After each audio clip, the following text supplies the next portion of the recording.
Okay. Huh. Why are you not working?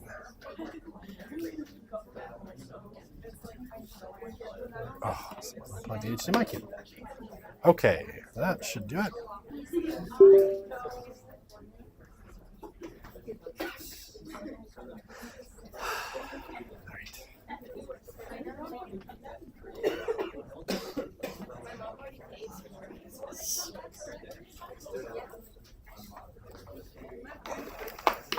Alrighty, let us get started here. Okay, so I will just update you very quickly on. I just shut that. I'll update you very quickly on my progress on the midterm. So I'm about halfway done marking it. I was hoping to do more this weekend, but I was sick, down with a little bit of the flu. I've also adopted subtitling because I learned that this is a feature in PowerPoint. Yeah, so I'm about halfway done marking the midterm. I've marked definitions of religion and the causal mechanisms. So I'm now going into the kind of second half of it, the case studies and the theories of religion part. So hopefully end of the week, I'm hoping I need a block of time to work on it, which I'm hoping to get tomorrow. But yeah, that's my plan. So I'm hoping to have it done within kind of a week of you having done the exam. That is my plan. I just wanted to check in. How do you feel like that went? Do you feel like I kind of honestly gave you, it's kind of funny, isn't it? That I honestly gave you like a good idea what was on the exam? Felt it like it was fair? Okay, perfect. That's, okay. Like in Sari? What? Okay. This is a failed experiment. Goodbye. There's too much technical language going on. All right, we'll try that another time when Microsoft makes it better. Okay, so we're moving now into the second third of the course. And the way the course works, it's a little bit different. Like the exams are technically non-cumulative, right? So while you will not be tested on, say, definition of religion explicitly again, or the theories, don't throw them away simply because you will probably need them later on. Well, not probably. You will need them later. I'll be more definitive. As an academic, I've learned how to hedge every single thing I say. There's the possibility that, no, straight up, you'll need those theories, especially to answer questions on the second midterm and the final, right? So don't get rid of them entirely. Keep them in kind of the back of your mind all the time. And again, when we come to the second midterm, which is November 3rd, right, I'll do the same thing as I did with this one. I will lay out exactly what's going to be on the exam, the style of questions, what you need for to pick examples of from outside the course, and there will be those questions too. So yeah, we'll be completely transparent about it as we go forward. Okay, any questions, comments before I jump in? If we want to go over our midterm, yeah, you'll just come and talk to me, and I'll go over it with you. I must shield my questions from the prying eyes of cheater websites that would otherwise exploit them, and then I'd have to rewrite the questions, and I can't stress how busy and lazy I am. More busy than lazy, but it's a lot of work to write good questions, and especially questions that are like unchat GPTable. Although I have asked ChatGPT to write a question that ChatGPT can't answer, but ChatGPT is quite stupid and doesn't know how to do that. So this is the world we live in. All right, so other comments, questions, anything?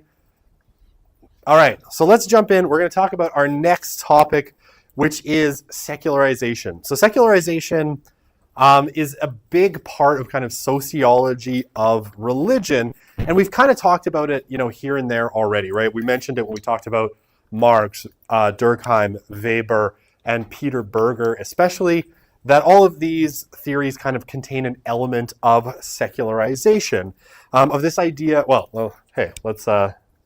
Oh, right.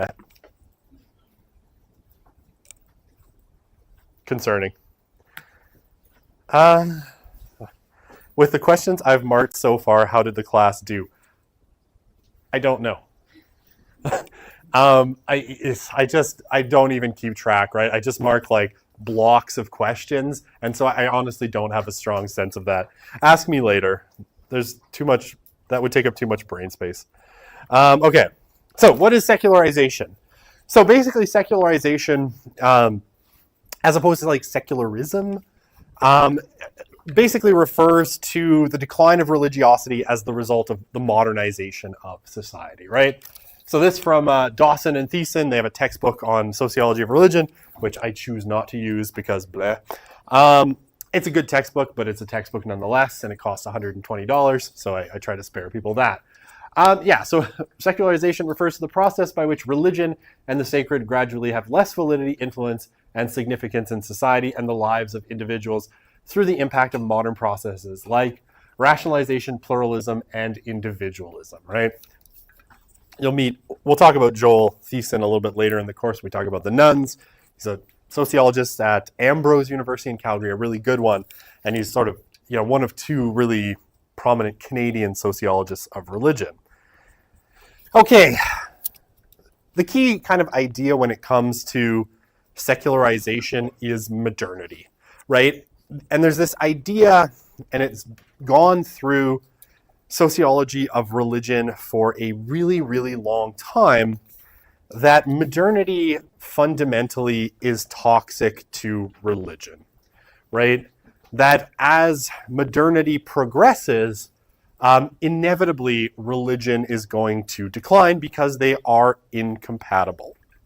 And this has a very, very long tradition going back at least 3 centuries, right? Probably almost 4 at this point, whereas, the scientific revolution, the democratic revolution, and the industrial revolution, and things like the self-titled Enlightenment were occurring, one of the arguments being made was that as rationality and the modern took hold, religion would disappear. Why I say the Enlightenment is a sort of self-titled movement.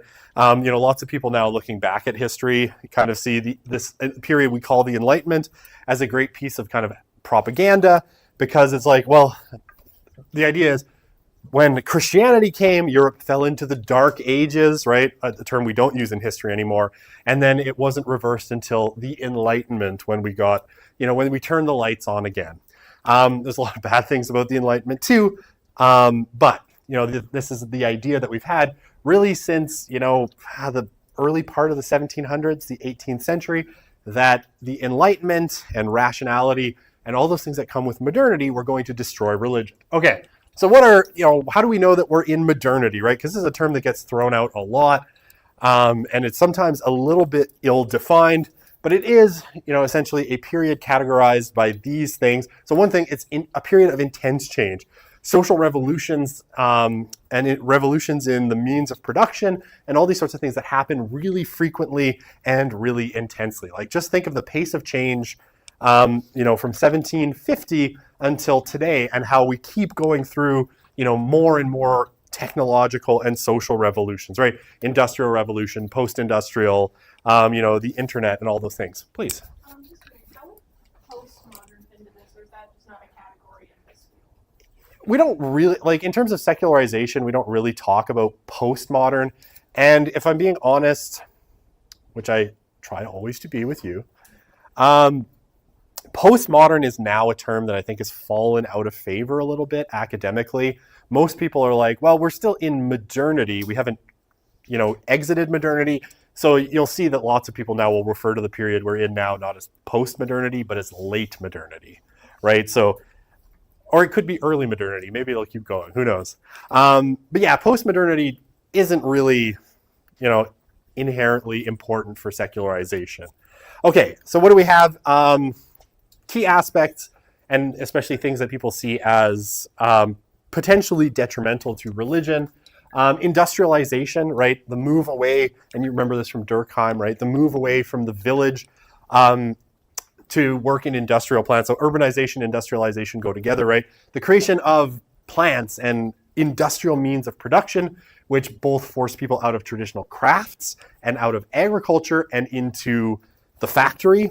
And then, beyond that, as we get into late modernity, came along with urbanization, right? People moving from, the town where their family had lived for 5 centuries off to the city, right? The big industrial cities of Europe and North America, and then increasingly globally, right?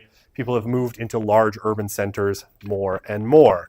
Bureaucratization, right? This is a pure Weberian kind of construct or way of thinking about it, but the rationalization of society by creating a whole bunch of bureaucracies that control, more and more aspects of people's lives with the goal of making everything really efficient, right? Putting efficiency over everything. Universal education, right? Especially, kind of from the late 19th century forward. Everybody getting at least some degree of public education in order potentially to make them good workers in the industrial system. But also, obviously, this brings more knowledge to people, especially on kind of basic things, math, science, reading. So more ideas people are coming into contact with. A really important one, and we'll see this in some of the theories of secularization, social differentiation. Basically, social organizations take over tasks previously done by religious groups, right? So increasingly things like schools, hospitals, social welfare systems that used to be the purview of a church or a religious organization, increasingly are devolved to specialist organizations that are typically part of the state. Did you have a question? I saw it looked like you twitched like you had a question, then you rethought it. No, I just heard my chair squeaking. Okay, perfect. Yeah, the chairs that I still maintain look like they come from the original Star Trek from the 1960s. So I'm sure they're perfectly safe and not full of dangerous chemicals. Okay, the rise of the scientific worldview.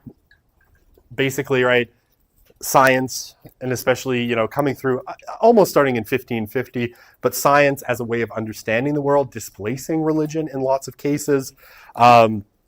Rationalism, right? The belief that we can rationally organize society to make it better. There's a little bit of a narrative of progress from the Enlightenment here, that if we apply our rational minds to the physical and the social world, we can eventually perfect that world. That's an Enlightenment idea that comes. But if you can perfect the world, you really don't need religion anymore, right? You don't need a vision of a religious utopia if you can create a actual utopia using your mind, right? And you organize society, you build new technologies, you get rid of world hunger and war and all those things by applying rationalism. And this is an idea that's been going on since the Industrial Revolution and the Enlightenment.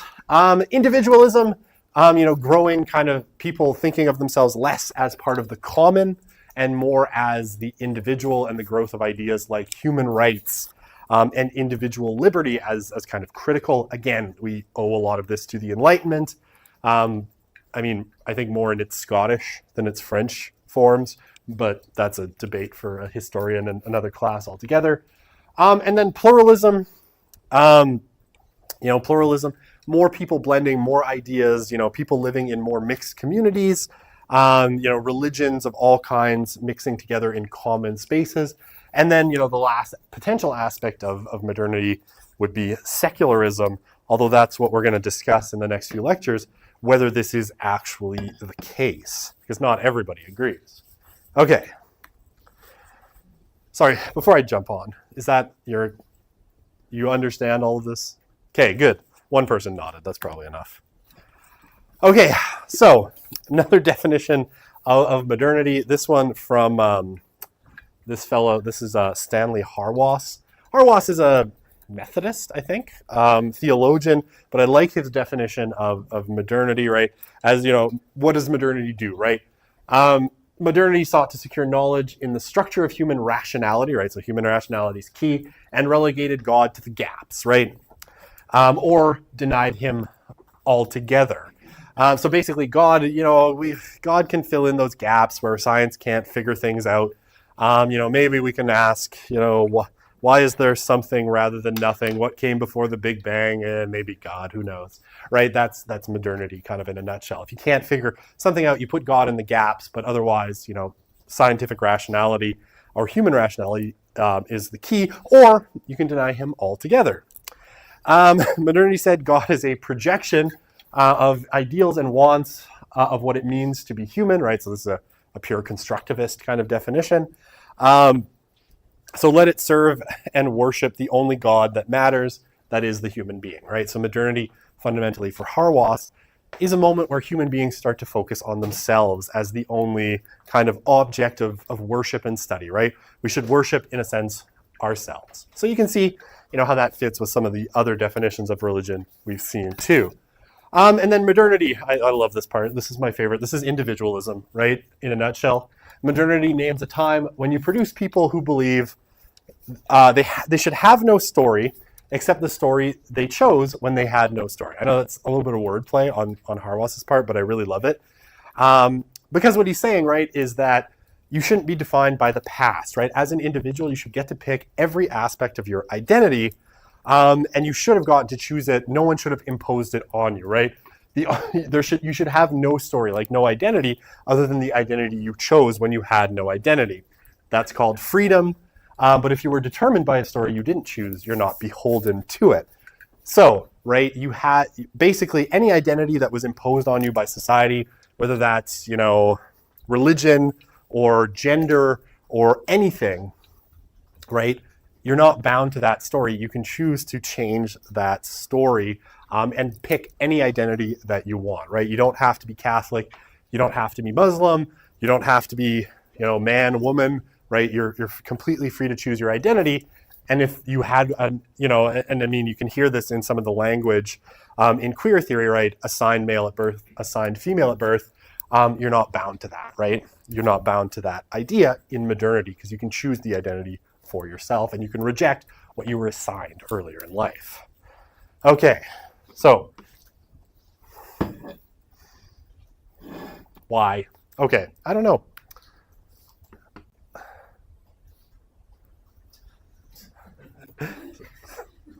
That is terrifying. Am I omnipotent? Or I guess, yeah, omnipotent. Oh, that's all powerful.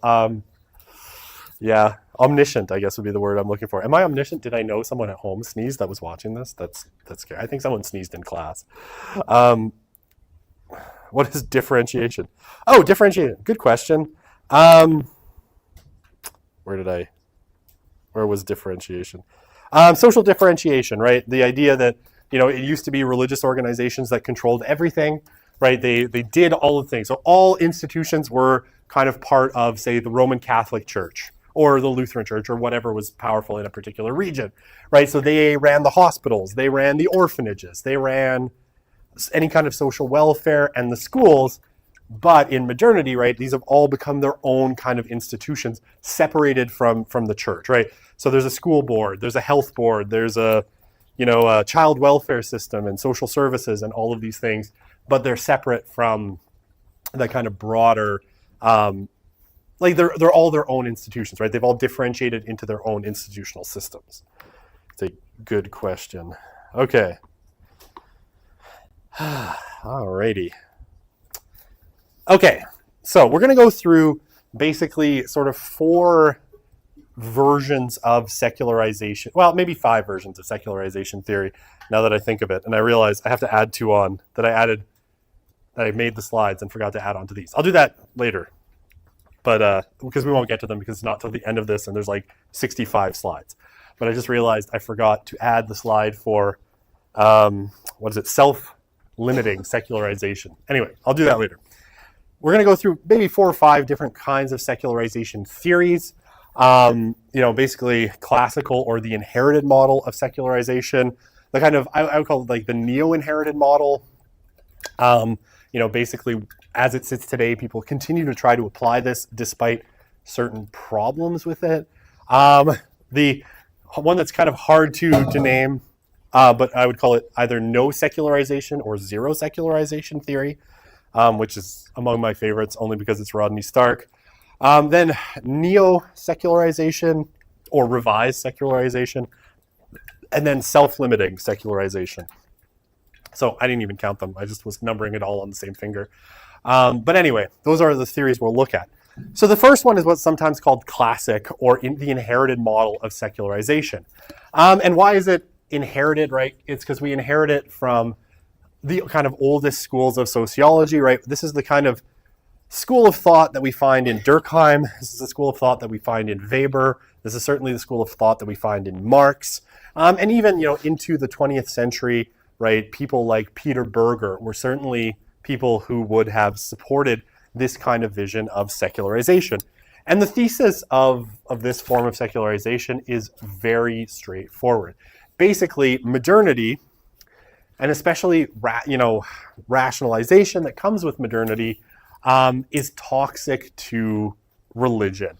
And so religion should fade away as places become more and more modern, right? So as modernity expands its influence, religion will disappear, right? And so famously, I think I said earlier in the course that Peter Berger, made this prediction that by the year 2000, the only religious believers left in the world would be huddled together in isolated communities, hopelessly trying to resist the coming of a worldwide secular order. Famously, we'll talk about when he recants this idea a little bit later, but that was the kind of certainty that people had in terms of the classical theory or the inherited theory of secularization. Okay, so what does it look like? Like, what are the kind of elements of the inherited model, right? Differentiation is really key, right? The idea, that one of the things that made religion so potent in the past was that religions were the places where, they created institutions where people accessed the things they needed to live, right? So they accessed social welfare, they accessed education, they accessed healthcare through religious institutions. And that's part of what made those institutions so powerful. You needed to access those institutions in order to kind of get by in the world. Without them, you were sort of in trouble. And so, the idea is as these institutions differentiated through the 19th and 20th centuries, right, and more the state started to take control of these institutions, right, like even into the middle part of the 20th century, I just think of my mom, who was born up in northern Alberta in a hospital entirely run by an order called the Grey Nuns. You might have heard of them. Les Sœurs Grises in French, right? Which is why her and all of her sisters, if you look on their birth certificates, it's all, she has 9 sisters, or no, she has 8 sisters. She's the 7th sister of the 9, big French-Canadian family, but they all have the name, so Mary. So my mom is Mary Martha on her birth certificate, though she was always Martha. But the nuns were just like, all girls are technically named Mary, all boys are technically named Joseph after Jesus's parents, because like even into the middle part of the 20th century, these were all run by religious orders. But for the secularists, right, as the state comes in, takes over the hospitals, creates these differentiated social units that are not run by a religious order, well, people are going to need the church and religion a lot less. So that differentiation weakens the grasp of religion on society. Okay, rationalization, the rise of scientific and rational modes of thinking supersede religion and the irrational, in brackets I've got the religious. I see your question, let me just finish my thought.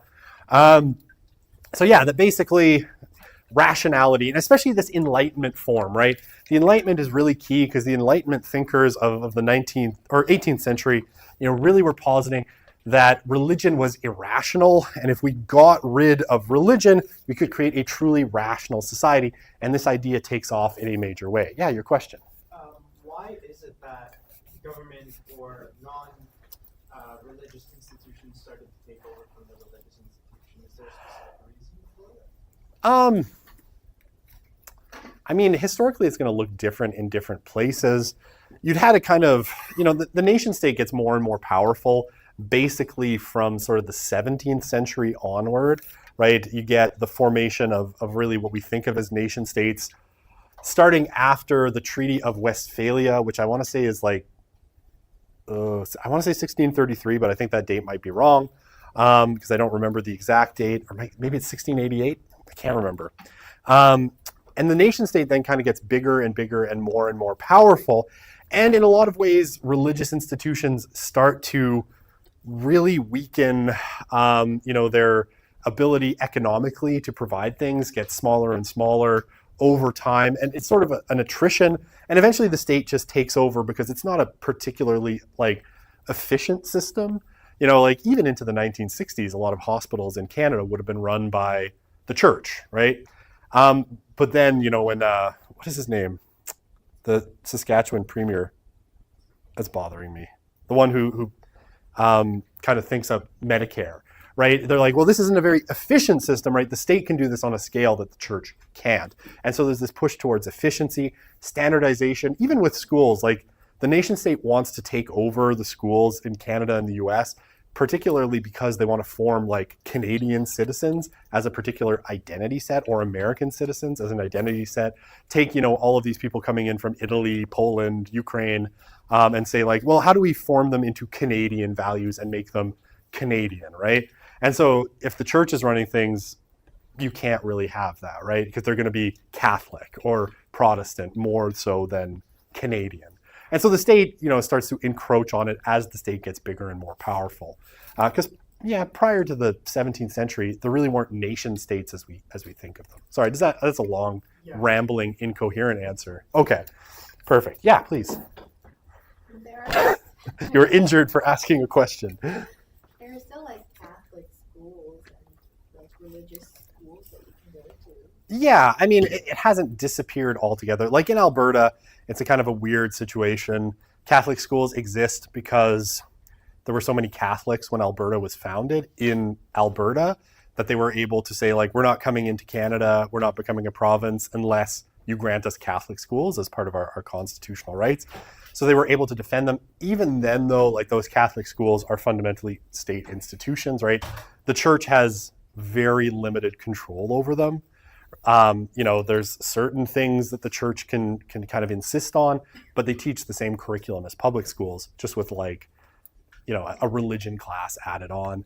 And Muslim schools and Hindu schools have been kind of followed the same model, but still expected to teach, the same curriculum, but with some sort of religious elements kind of added on. I think the Muslim schools in Edmonton are mostly part of Edmonton Public Schools, right? Part of the school board. So they kind of are. The US is a totally different ballgame where they have parochial schools that are, Catholic or Christian. They don't receive any state funding, mostly. Sorry, nothing is absolute. So they kind of exist in a gray zone where the church and people pay private tuition to get their education there. But mostly 90% of kids in the US are educated in public schools. So sorry, I don't know if that answers your question, but they still exist, but it's not like today the Pope is or the Bishop of Edmonton is I think we should be teaching this. And it just happens, right? It's mediated through the state still, because that's where the money comes from. No, that's not a question. Just someone fixing their hair. Okay, good. Did I finish this slide? No, I didn't talk about worldliness. Yeah. So worldliness, right? A personal worldview grounded in the here and now rather than the transcendent. As, religion becomes, we spend less time in religious institutions. We talk about religion less. We get more worldly and just more grounded in the here and now, right? If you need religion less because you have less sort of material troubles or you're less worried about death, ultimately, you're going to be less interested in it. And that's going to, for the classical theorists, erode religion in general. And all the classical sociological theories, so functionalism, interactionism, conflict theory or straight up Marxism, as I prefer to call it. In both it's it's Marxist and Weberian forms of conflict theory. are all basically secularization theories, right? They all have secularization, and they all kind of link secularization to the onset of modernity, right? And specifically to the Enlightenment. Okay, good? I know, seems simple.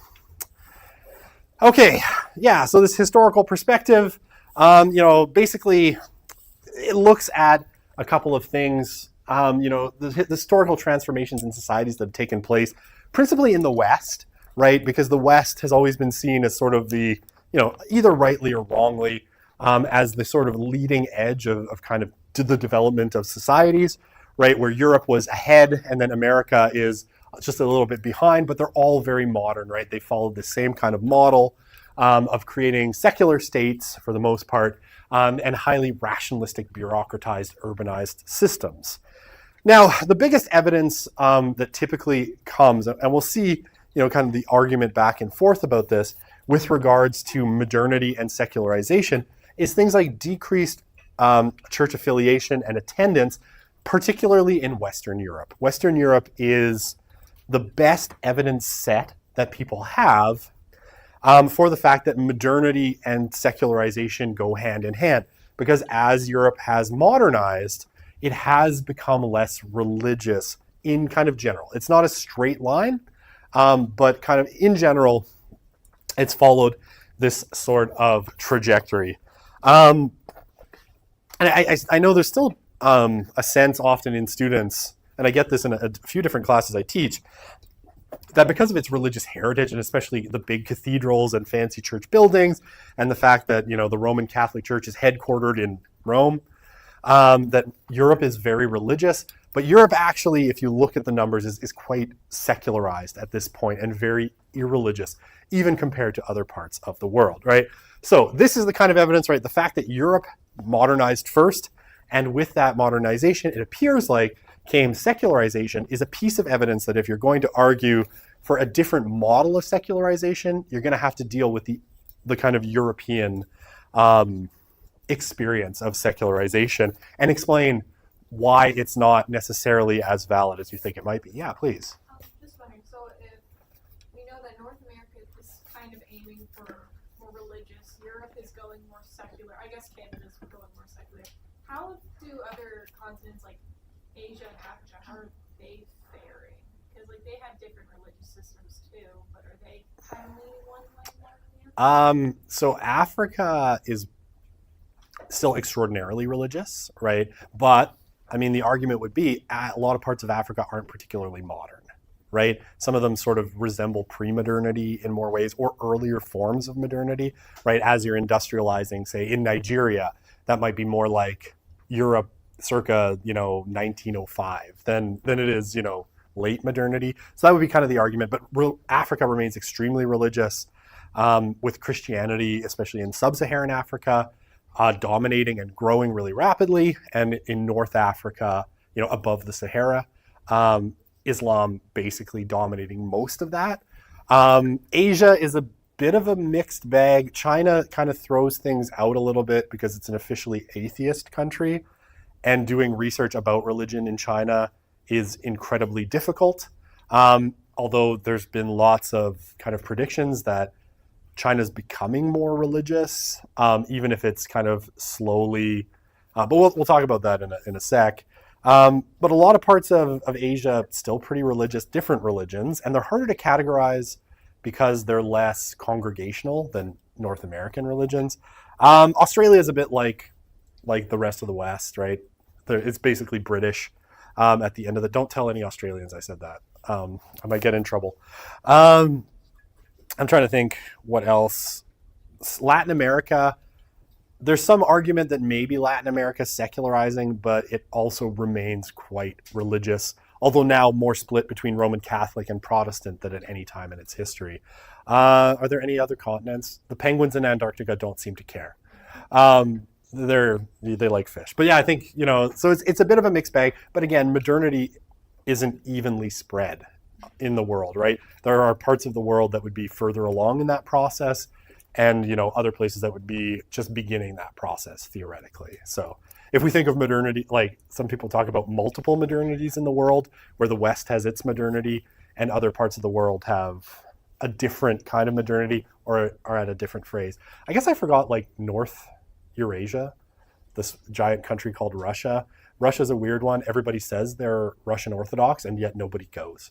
So it's a bit of a bizarre, country in that respect. Okay, did I answer your question? Okay, perfect. Yeah, okay. So generally speaking, when we talk about kind of classical secularization theorists, they think the trend away from religion is going to continue. They've had a few road bumps, right? In that the trajectory has not been as straightforward as they might have hoped. So they'll start to argue that it's not a linear process. There's some ups and downs, but the trajectory overall is towards, as you move into modernity, you become less and less religion. Yeah, it's uneven, tempered by local conditions and characteristics, but they think, ultimately everybody who enters modernity is going to end up kind of like on Star Trek, a bunch of, highly rationalist atheists at the end of the day, right? Or non-religious in some way. And that's basically the inherited theory in a nutshell. Tommy Douglas, it was Tommy Douglas. Yes, thank you for that. Tommy Douglas, who sort of came up with the idea of Canada's healthcare system. Okay, so I love this picture so much. I found it and I'm never ever going to let it go. Okay, so I call this section sort of the inherited model today. And here I'll make reference to a piece, which I forgot to post, but I'll post it after class sometime today, by a British sociologist of religion named Steve Bruce, teaches out of University of Aberdeen. And he wrote this paper. He's one of the, until recently, though it's had a bit of an upsurge in the last probably year and a half, until recently he was one of the few people still basically defending the inherited model of secularization. And he comes to it, and you'll kind of catch by the title what he means, late secularization or religion as alien. And one of the arguments he makes is that, okay, we got the timing wrong, right? That's why he calls it late secularization.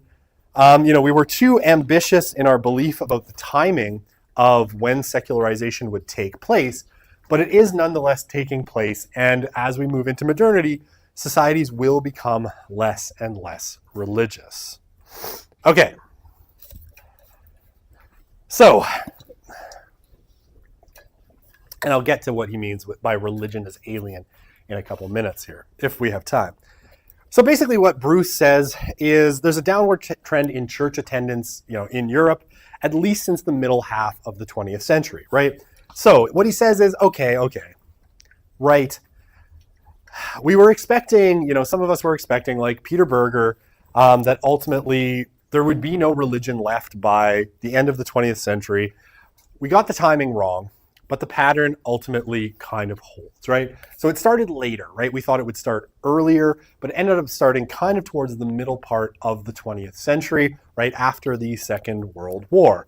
But what he says is that once that decline starts, right, once you get the beginning of that pattern of decline in religious numbers, basically it follows a pretty similar trajectory in every single country.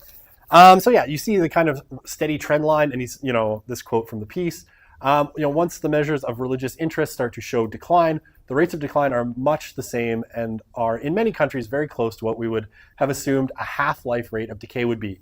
Each generation is roughly half as religious as the one before, right? So each generation declines in its religious participation and adherence about 50%, right? So 50% drop per generation.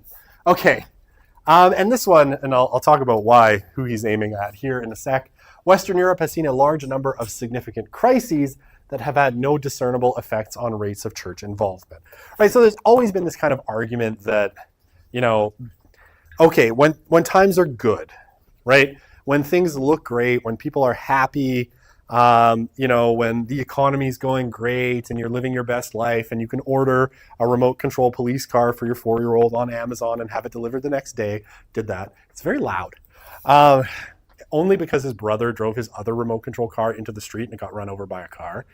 And he was very sad. So you can't let and my dad, who was also at fault, because this 76-year-old man was right beside my other son. Is like, drive it across the street and bring it back. Dad. Okay. Anyway, your best life, right? Everything's kind of beautiful. Life is great. You know, you have health care, and there hasn't been a major war in Europe for a while. But when things go bad, right, well, then people will turn back to religion. And what Bruce is saying is, like, Europe has seen a ton of crises, right? You know, the Cold War, economic depressions and recessions across the continent, you know, significant terrorist acts, and yet it's had no discernible rates no discernible effect on rates of church involvement, right? So it seems like, you know, religion is declining, and even in times of trouble, people don't end up turning back to religion, at least in Europe, right? In Western Europe, the decline seems inexorable, with people not returning to church, no matter what happens, right? So this, I think, is specifically sort of aimed, and we'll see other parts of it aimed at another theory of secularization. And I mentioned it at the beginning. It's called the self-limiting theory of secularization. Specifically, that's Rodney Stark. Now, famously, Rodney and Steve don't get along at all. They hate each other quite passionately. You can go back in the journals and find, like, you know, Bruce wrote something. It wasn't this piece, it was another one. And Rodney Stark wrote a reply to it, which came out in the next issue, which was blah, blah, blah, a reply to Steve Bruce. Steve Bruce then replied in the following issue, a reply to Rodney Stark. And then Rodney replied in yet a fourth issue, you know, title, a denunciation of Steve Bruce. And very famously, in an interview given towards the end of his life, someone asked Stark about Steve Bruce and their disagreement, and Stark replied, "I have never agreed with a single thing Steve Bruce has ever said, including my name is Steve Bruce." So you get the amount of enmity between these two is quite hilarious. And I love it, and it makes me laugh every time I tell it. So he's specifically aiming at Rodney Stark's self-limiting theory of secularization, which we'll talk about at the end, but you can get kind of the idea from the title, right? That secularization has an endpoint at which point it reverses, right? It will limit itself at a certain point. And Bruce is saying no. We see no evidence that it's going to terminate at any point. Yeah, please. Repeat that it's in that Rodney Stark's theory of what? Self-limiting secularization. Okay. But don't worry, we'll talk about self-limiting secularization. And I'll lay it out for you. It's elegantly simple, as almost everything Rodney Stark has ever said is. Oh, poor Rodney. Why did you have to die? I loved you so. Okay, so one of the things that Bruce makes the case for in this piece, and I think this is honestly his best kind of approach to the question of secularization, is that not only is secularization, say, in Britain, moving along to the point where, you know, only about 5 to 8% of Britons attend religious services on a weekly basis.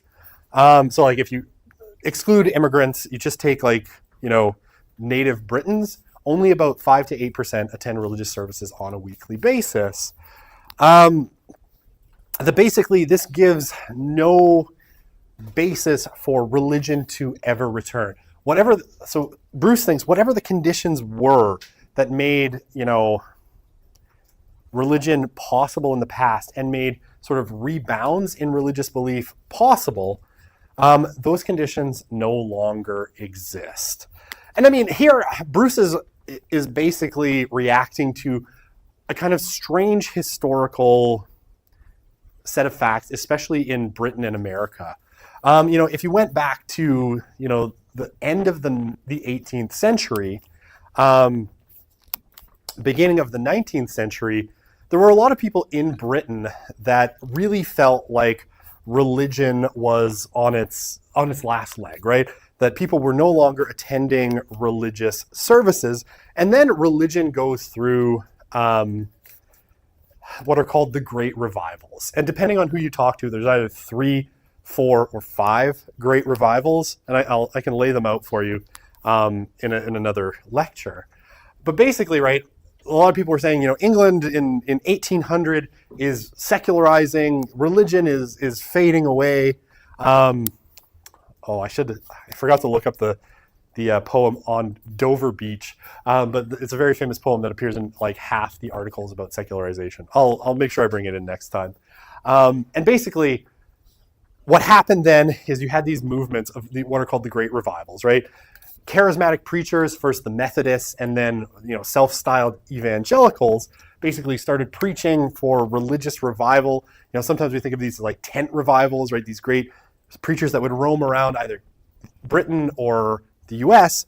and bring, a message. You have to turn back to God, and so that by the beginning of the 20th century, Britain was a quite religious place, right? That actually church attendance had pretty much rebounded and had exceeded levels, that it had even in, say, the 18th century prior to this kind of decline. But what Bruce says is all of that was based in a society where, whether they were kind of super active Christians at all, most people would have been raised in an environment where their education and their knowledge was suffused with sort of Christian imagery and Christian thought, right? Right, so that even though they might not have been particularly active Christians, they knew all of the basic tenets of Christianity because whatever education they'd received was suffused by Christianity.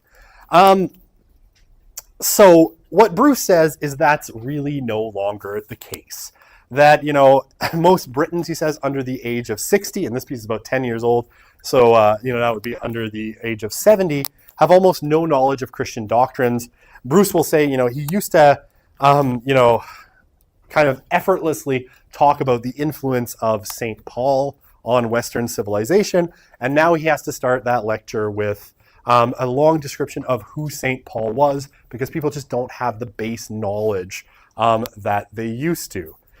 So what he says, right, basically, even those who attend church, increasingly the depth of their knowledge of their own religion is relatively shallow. They don't understand their own faith in a particularly deep way. And this is what he calls a decline of Christendom, right? Where everybody, kind of in Western Europe, all shared the same basic Christian beliefs. And that basically you could reintroduce a kind of more fervent form of religion into that environment because everybody already had the knowledge. It just had to be activated, right? So, very, very simply, he says, people learn from their surroundings. If there's no religious knowledge in their surroundings, they don't learn it. And he thinks that's where we are today. And I mean, you can tell, I'll get you in 1 second. You can tell in this class, because I've stumbled a few times where I just assume you know something, a kind of religious figure that's important. I think I stumbled on Paul as well and had to explain who that was, precisely because, that knowledge that used to be common is no longer there. Yeah, please. This is also a line with Tom Collins, not the actor, the Tom Collins theory of how, we have kind of the ideas around it, but we don't know the source. I didn't know the letters of St. Paul, but, I know, you should always take care of the victim. You should always be good to less fortunate. Yeah, but you don't know where any of those ideas come from. And I think that would be consistent, with Holland in general. Okay, I will end with this because we're out of time, I think. Yeah, even if a religious revival were likely, everybody wanted to turn back to religion, there's not much base of knowledge to drive it from, right? So you would have to somehow introduce people to religious ideas all over again, which makes the task of a religious revival much harder. All right, we'll see you on Friday. We'll keep talking about secularization. I will attempt to get through. I will answer that next time. How many slides did I get through? 14, not bad. Hi. Yes. Let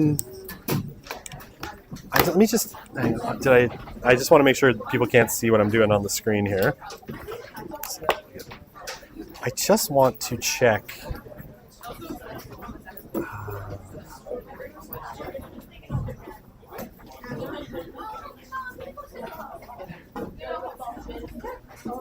Sorry, your last name is Young with a Y or Liang. Okay.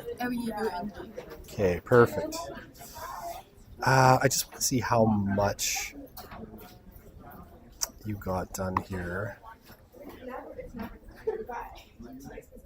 Okay, so question 1. No, it's like I didn't finish all the question. I like for every question I write a little bit, and then I have to. Okay, and you wanna kind of add to everything. Yes. Okay. I might have to create sort of a custom exam for you and just email you the question or email you what you had already put in. I'll take a look. I've never been able to reopen an exam. I've tried like a million different ways and eClasses doesn't permit it. So I will see if I can reopen it for you. Otherwise, what I'll do is I'll create like a custom exam kind of just for you. Which I will then, so that you can complete it, right? Because you ran out of time. And I'll email you like the text of each answer. The big problem is I want to make sure that you get the same questions, right? Because if I could give you a second session, but you would then essentially have to restart the exam and you could get a completely different list of questions. What's that? I mean, if you want to rewrite it from scratch, or I mean, unfortunately you have accommodations and they weren't given to you. So I have discretion to do whatever I want to sort of make that situation right.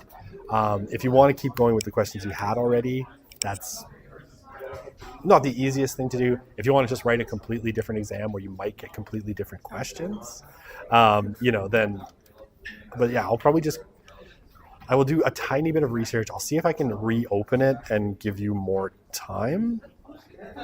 And if not, I will just create a kind of custom exam with the same questions, and then I'll let you continue with what you had. I won't give you the full, because you were supposed to have an hour and 40 minutes, I think. So I said I should have more time because it showed on the screen that I still have time. Yeah. And they said, "Oh no, it's time. You need to submit it." I just Yeah. So for the future exams, just don't go to them. Just do your exam at home, or you don't have to go to them. Like, really? You don't have to go to them. Okay. I just assume most students don't. Otherwise, I would have warned you. Okay. They screw things up all the time. They don't know what they're I doing. thought they're taking attendance, Yeah. and send it to you. Nope. Oh. I don't know what they do, aside from giving you less time than you should. But yeah, for future exams, the second midterm and the final, don't. People letting me know. Yeah, I assume that nobody went because I'm like, why would anyone go? They're dumb. I shouldn't call them dumb, but they are.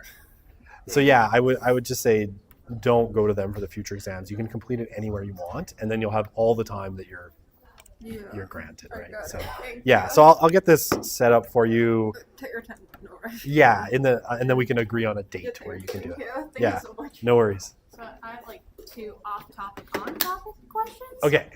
So I had to write them down because I was afraid I was going to forget. So you were talking how as time progresses, there hasn't been like a period where we've gone back to religion despite the world in constant chaos. Well, that's what Bruce is saying. That's what Bruce is saying. But I was wondering, does that include like the modern era with like digitalization? Because like I know last night I couldn't sleep, so I was scrolling on Tumblr learning about like the Palestine conflict. So it's like it's a constant state of, oh my God, the world's on fire, to a point where that's kind of the new baseline. Right.